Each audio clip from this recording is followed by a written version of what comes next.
Saya kira kalau bicara soal, ibu kota negara atau ibu kota Nusantara ya, IKN ini, memang, eee, pertama memang soal apa namanya, eee, mendesak atau tidaknya diadakan ibu kota negara ini, saya kira memang penggodokannya itu memang kalau dilihat terkesannya terburu-buru ya. Mengerikannya lagi adalah karena, lokasinya itu tepat berada di hulu Teluk Kalimantan.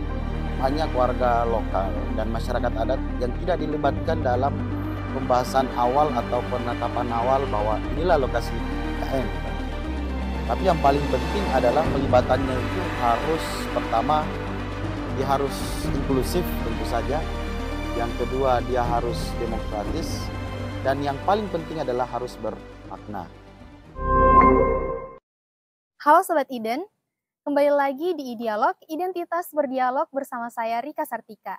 Dan Idialog kali ini cukup spesial karena bertepatan dengan Hari Keanekaragaman Hayati sedunia yang selalu diperingati pada tanggal 22 Mei.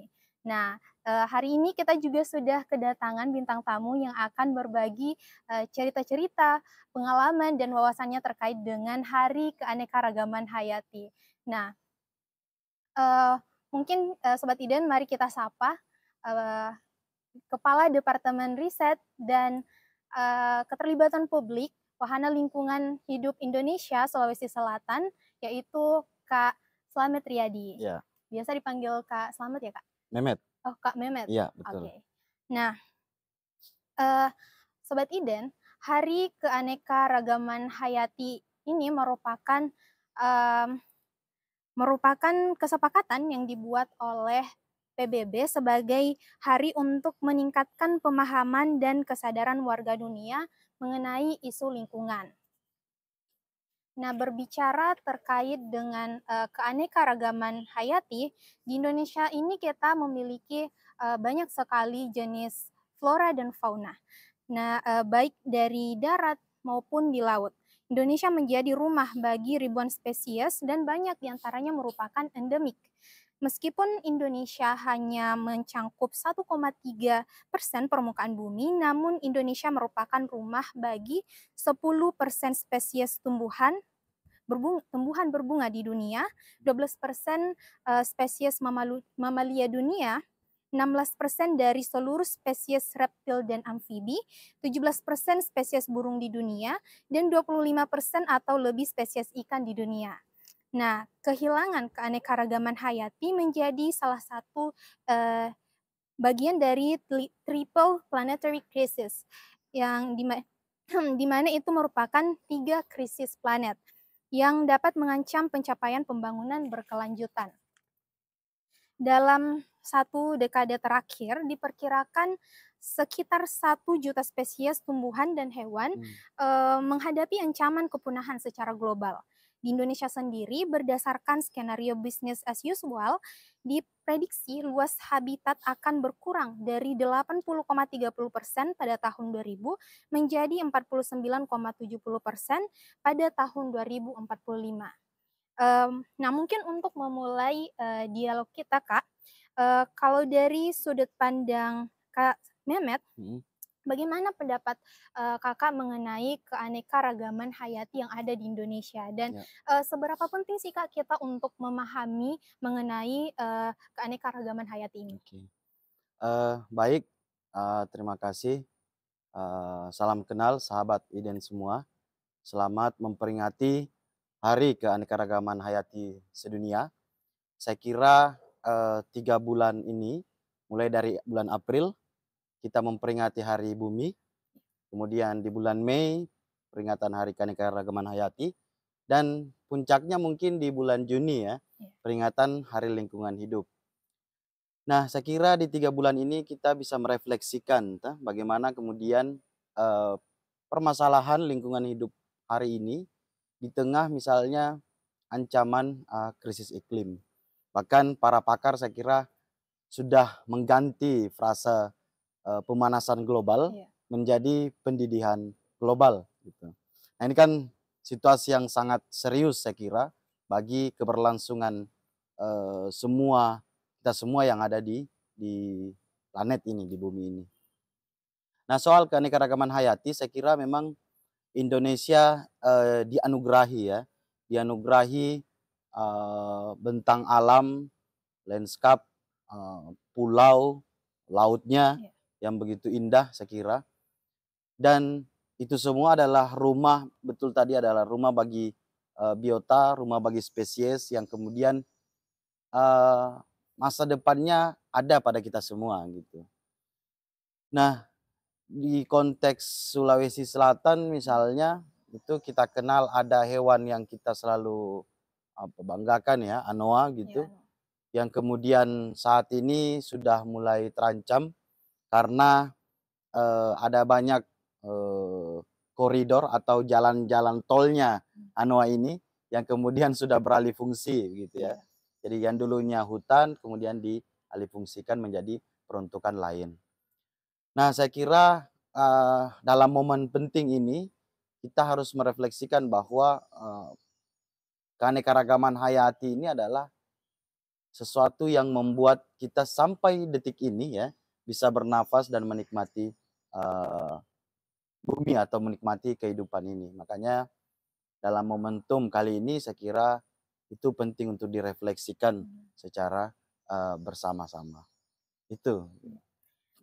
Belum lama ini Ya, Walhi juga sempat, bersama PC IMM Kabupaten Maros, Green mhm, Youth Celebes, dan Lembaga Pencinta Alam HPPMI Maros ya, menggelar aksi kampanye ya Kak, mhm, di depan kantor Balai Pengelolaan Sumber Daya Pesisir dan Laut Makassar. ya, Nah, aksi ini dilakukan dalam rangka menyambut Hari Keanekaragaman mhm, Hayati Sedunia dengan mengusung tema, yaitu Selamatkan Biodiversitas ya, per Monde. mhm, Nah, kalau, mungkin bisa dijelaskan Kak, isu-isu apa saja yang menjadi sorotan dalam tuntutan aksi kampanye ya, tersebut, dan mungkin bisa dijelaskan kenapa, isu-isu tersebut, menjadi perhatian mhm, utama? iya, betul kami melakukan aksi di tepatnya pada tanggal 15 ya, ya 15 Mei itu terkait dengan jemput ya, Mmm. Hari Keanekaragaman Hayati Sedunia. Karena dan kami kemudian menyoroti satu isu besar juga di provinsi kita di Sulawesi Selatan soal, eee, Spermonde. Mmm. Saya kira Spermonde ini atau pulau-pulau kecil yang ada di Spermonde, kalau sahabat Iden belum tahu Spermonde, Spermonde itu adalah kawasan, di bagian sebelah barat Sulawesi Selatan, itu terbentang dari Kabupaten Baru hingga Takalar, yang jumlahnya kurang lebih ada 121 pulau-pulau kecil. Nah, itu baru pulau-pulau kecilnya saja kan 121. Di situ ada banyak, biodiversitas, ada terumbu karang, ada padang lamun, ada mangrove gitu. Nah, yang semuanya mengalami, ancaman per hari ini dan 10 tahun, belakangan Mmm. gitu. Nah, apa ancamannya? Ancamannya kami mencatat ada beberapa. Pertama soal pembangunan, reklamasi yang tidak bisa dilepaskan pasti dengan persoalan aktivitas penambangan pasir laut. Mmm. Kemudian soal, aturan ekspor pasir laut Mhm. PP 26 tahun 2023. Dan yang ketiga adalah RT RW terintegrasi yang kemudian masih melegalkan ya pembangunan reklamasi dan tambang pasir laut itu. Dan yang terakhir adalah fenomena, krisis iklim. Jadi kami mengusung tadi selamatkan, tagline besarnya adalah selamatkan biodiversitas Mmm. Spermonde. Dari apa ya, dari itu tadi ancaman, pembangunan, ancaman aktivitas ekstraktif, dan ancaman, krisis iklim. Mmm. Karena kalau biodiversitas Spermonde itu kemudian, punah, saya kira kita akan sangat banyak-banyak, mengalami dampaknya.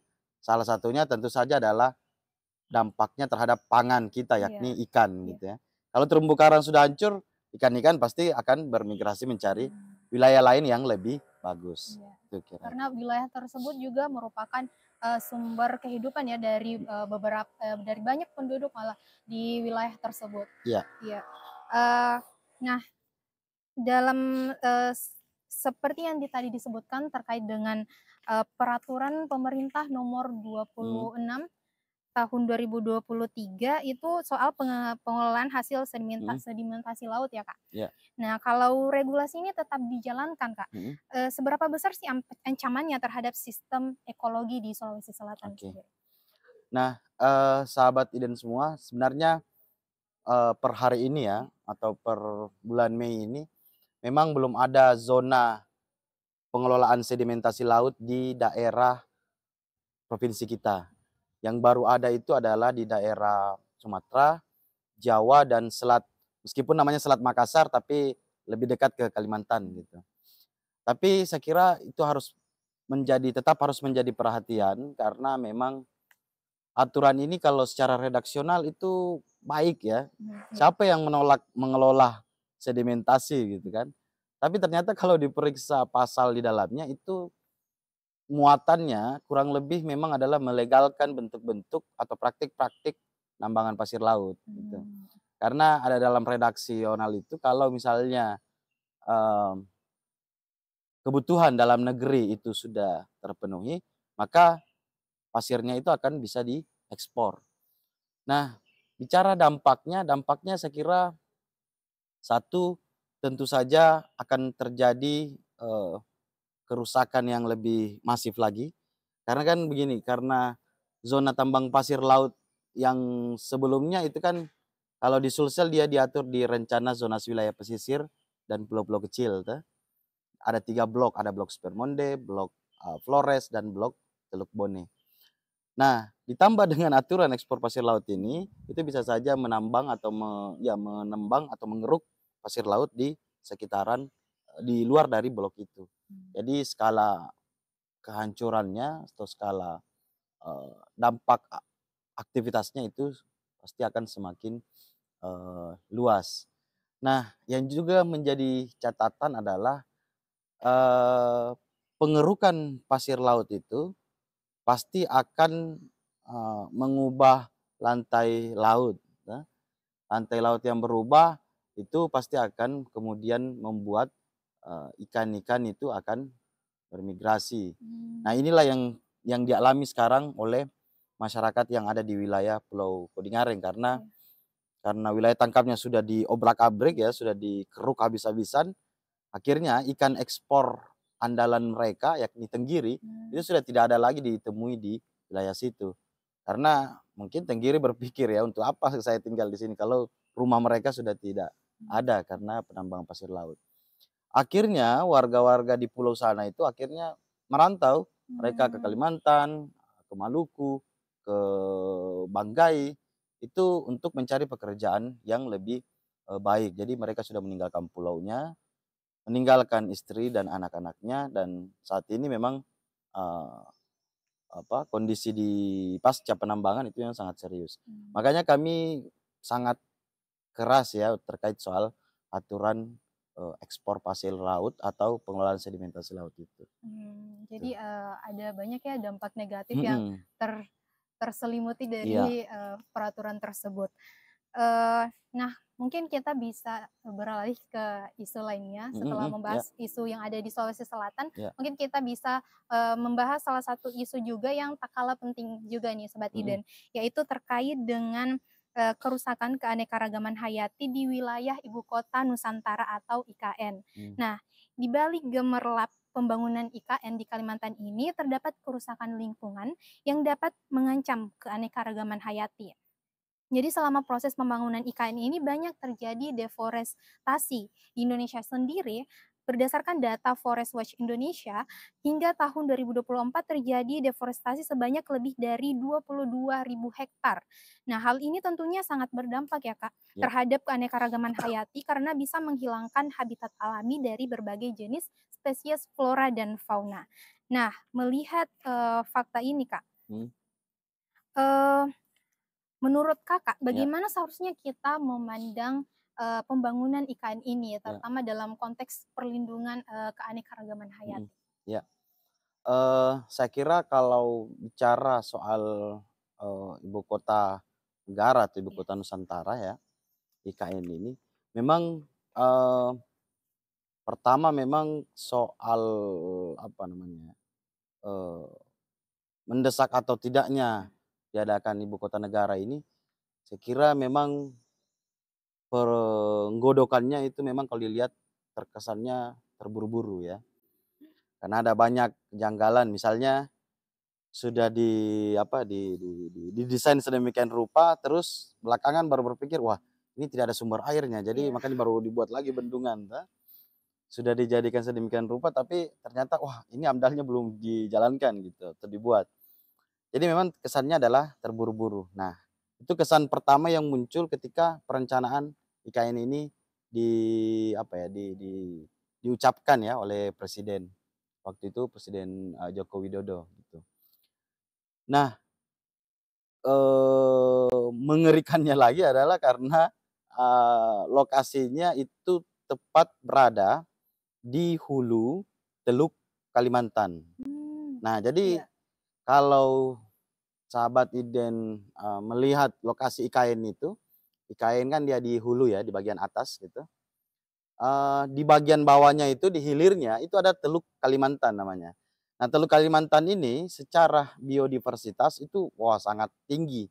Kenapa sangat tinggi? Karena secara ekologinya dia merupakan pertemuan antara, air payau ya, air air payau dengan air air laut. Nah, itu kan pertemuan 2 ekosistem yang memiliki corak yang berbeda itu melahirkan hewan-hewan yang khas gitu. Nah, situ juga ada mangrove dan lain-lain. Nah, cuman keberadaan IKN ini yang kalau kami perhatikan di beberapa isunya ya, dengan diskusi juga dengan, teman-teman di Walhi Kaltim gitu, memang sangat mengancam ya, karena satu, yang perlu juga harus dipahami adalah pembangunan IKN ini, kalau ada bangunan IKN-nya ya, meskipun kalau dari apa, dari ucapan pers atau konferensi pers ya pemerintah itu selalu bilang bahwa, wilayahnya tidak masuk di zona terlalu, inti dan segala macam.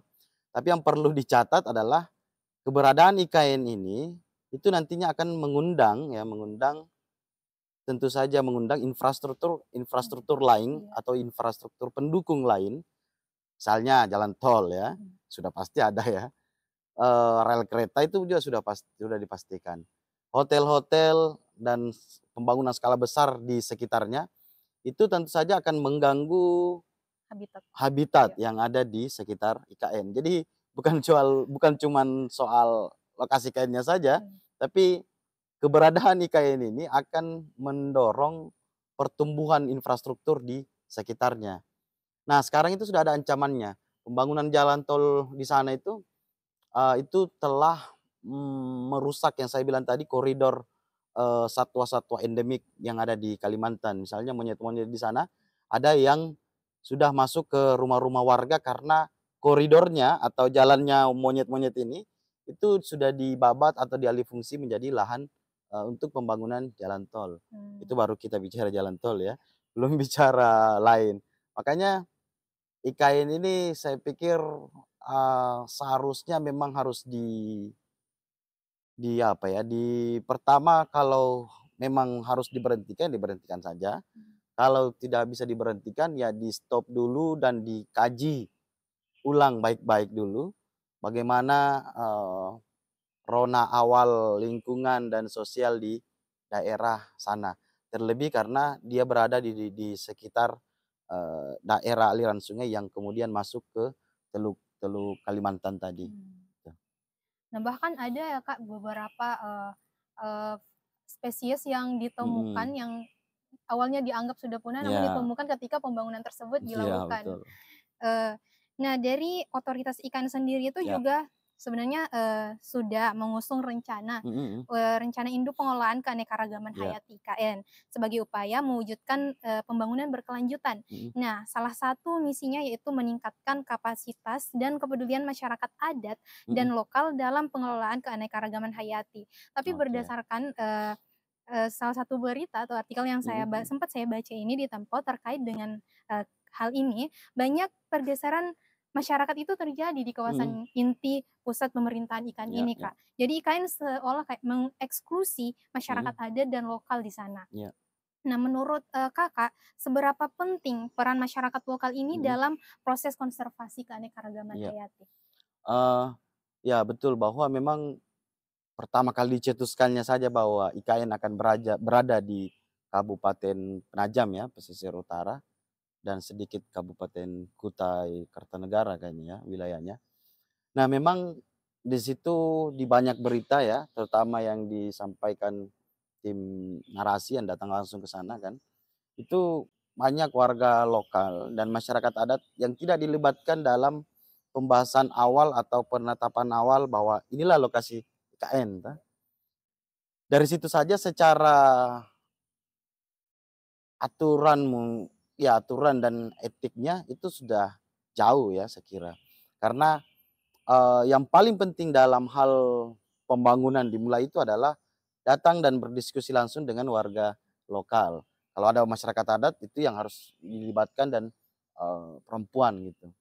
Nah, di dalam AMDAL itu kan ada namanya, eee, dokumen yang penting yakni kerangka acuan yang kemudian menggambarkan, rona awal dan rona awal sosial dan lingkungan yang ada di sekitar situ. Di dalam dokumen itu juga ada yang namanya konsultasi publik. Mmm, Nah, disitulah seharusnya pemerintah menggunakan dengan betul, konsultasi publik ini, karena biasanya konsultasi publik ini biasa tidak dilakukan secara bermakna, artinya ya selebrasi saja iya. gitu, mengundang beberapa orang, foto-foto, dan dokumentasi, oke, kami sudah melakukan konsultasi publik. Pertanyaannya apakah itu bermakna? Gitu ya. Kalau jawaban dari itu kalau masih ada warga yang protes dan tidak dilibatkan, tentu saja bisa dibilang bahwa konsultasi publik yang dilakukan itu adalah tidak bermakna gitu, karena masih banyak orang yang tidak, menerima informasi utuh dari pembangunan itu. Iya, Nah, kembali ke soal bagaimana pelibatan warga atau masyarakat adat atau masyarakat lokal gitu, iya. terkait soal keanekaragaman hayati sedunia, saya kira pemerintah, harus,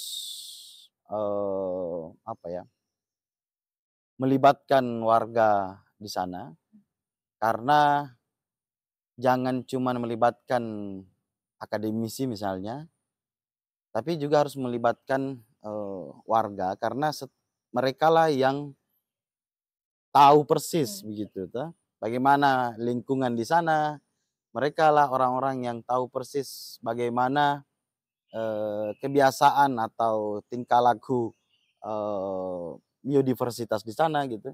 Tidak hanya hewannya tapi juga tumbuhan-tumbuhannya. Jadi sangat perlu untuk dilibatkan. mmm, Tapi yang paling penting adalah pelibatannya itu harus pertama, dia harus inklusif tentu saja, yang kedua dia harus demokratis, dan yang paling penting adalah harus bermakna. mmm. Karena kalau ketiga ini tidak dilakukan, saya kira akan menjadi pelengkap saja atau akan menjadi apa ya, eee, kewajiban administrasi saja kalau ketiga aspek tadi tidak dijalankan, inklusif, demokratis, dan bermakna. Nah, kalau dari Walhi sendiri, Kak, Mhm, kan sering juga ya melakukan iya, kegiatan konservasi mhm, seperti itu. Apakah, sering juga iya, melibatkan masyarakat lokal atau mhm, masyarakat adat di satu wilayah? iya. Nah, Sering, Kak? ya kalau kami, karena basisnya Walhi adalah gerakannya memang berdasar pada warga Mmm, atau rakyat atau komunitas di akar rumput, iya. makanya memang dalam setiap perencanaan awal bahkan sampai, monitoring itu pasti melibatkan warga. Mmm, Nah kemarin, bukan di hari sih, beberapa di bulan lalu ya, kami melakukan ada namanya penanaman mangrove di Kabupaten Takalar, di Galesong, karena di situ kan abrasi parah akibat penambangan pasir laut itu terjadi.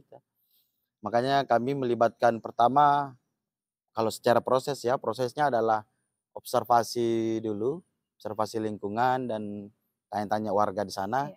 bagaimana. Karena kan di sana kalau hasil observasinya ada juga praktek penanaman mangrove tapi tidak berlangsung lama gitu, mati Iya. yang ditanamnya tuh. Itu kami mau tahu kenapa mati dan segala macamnya. Nah, dari hasil observasi itu kami melakukan yang namanya, kelas pendampingan dan monitoring. Jadi belum menanam ini, heeh. Jadi ada kelas pendampingan dan monitoring, itu kami lakukan karena kebetulan, ada teman-teman di Walhi dulu yang sekarang saat ini menjadi fasilitator, mangrove bagi pemerintah, jadi itu yang kami ajak untuk berdiskusi dengan warga gitu. Dan terus yang kedua adalah menanam. Nah, menanam ini sama-sama warga. Setelah menanam, itu ada lagi yang penting adalah monitoring. Jadi memang mangrove itu kalau sudah ditanam, dia tidak bisa langsung dilepas gitu ya, Mmm. begitu saja. Tapi dia harus dilihat tumbuh kembangnya sampai waktu yang ditentukan 1 tahun atau 2 tahun gitu, baru bisa kemudian tidak lagi dilakukan monitoring berkala namanya. Tapi kalau masih umur-umur dalam rentang waktu 1 tahun, dia harus dilakukan monitoring secara berkala. Ini baru-baru kemarin sudah ada dilakukan monitoring dan warga juga diajak untuk apa namanya, mendokumentasikan atau mencatat Iya. sendiri pertumbuhan mangrove itu. Karena pada dasarnya kami berpikiran karena kan bukan kami wali yang tinggal di daerah Iya, sana iya. kan, tapi warga yang harus, lebih aktif Lebih peduli. seperti itu ya. Iya.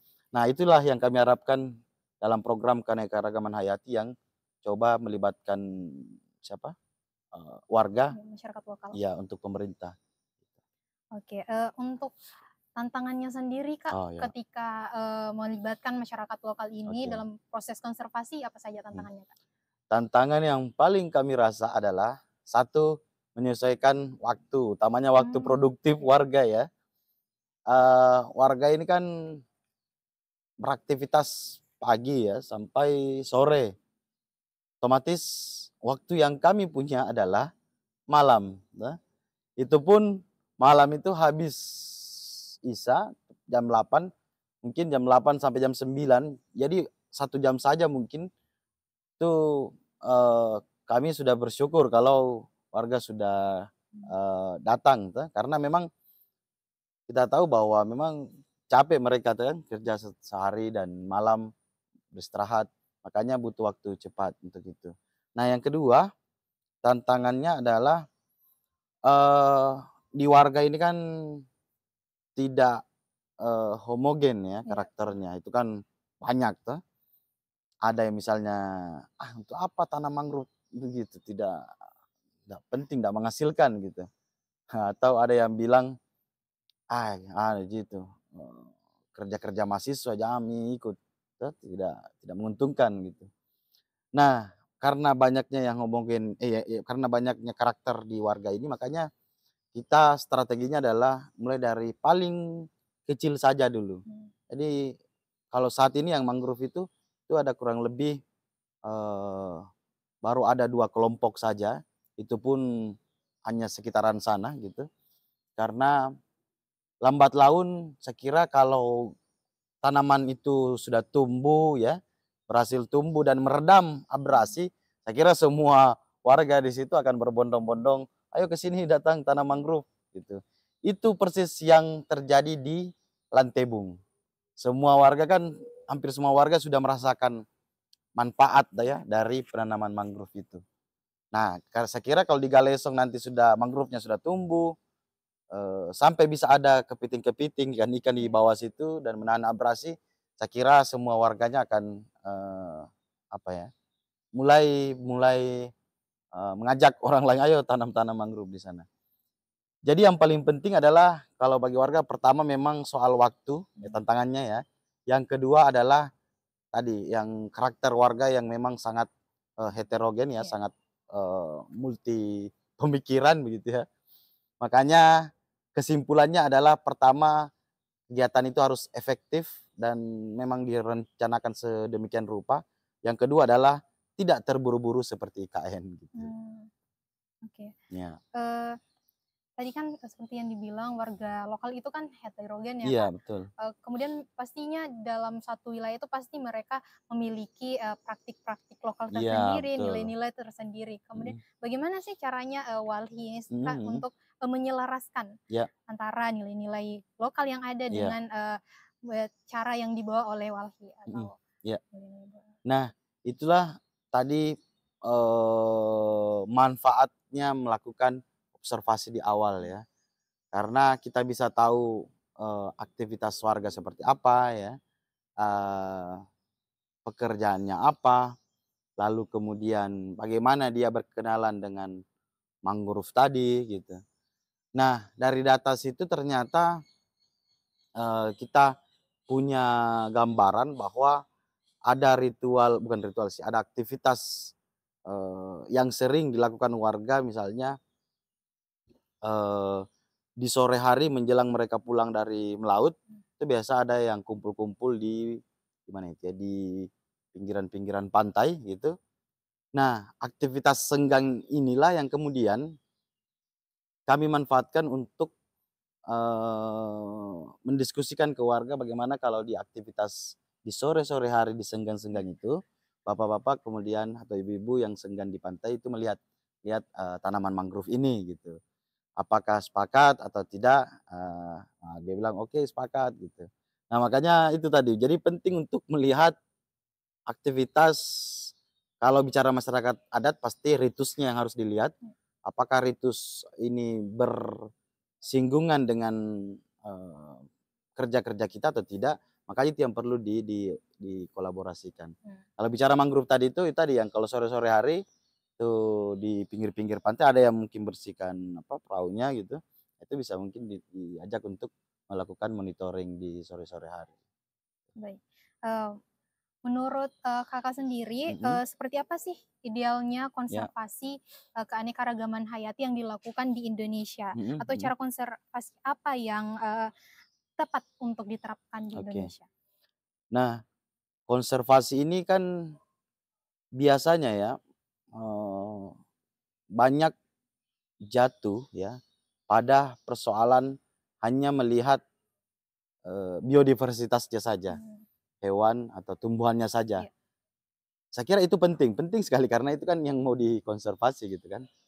Tetapi ada unsur atau ada, bagian lain yang harus dilihat, yakni adalah manusia. Entah itu manusia di sekitaran sana atau manusia yang memang intim berhubungan dengan hewan-hewan yang akan dikonservasi. Makanya praktik, konsep, ekologi itu penting diterapkan. Jadi ekologi itu dia bicara, satu dia bicara ekosistem, kedua dia bicara sistem sosialnya. Ya itu yang harus dikonkretkan atau dipertemukan antara, situasi atau kondisi lingkungan ekologi di sana dengan kondisi atau situasi atau aktivitas atau budaya lah, budaya warga di sana. Itu pertama toh. Yang kedua, setelah itu rampung, saya kira kita tidak boleh juga melepaskan pemerintah lokal di sekitaran situ.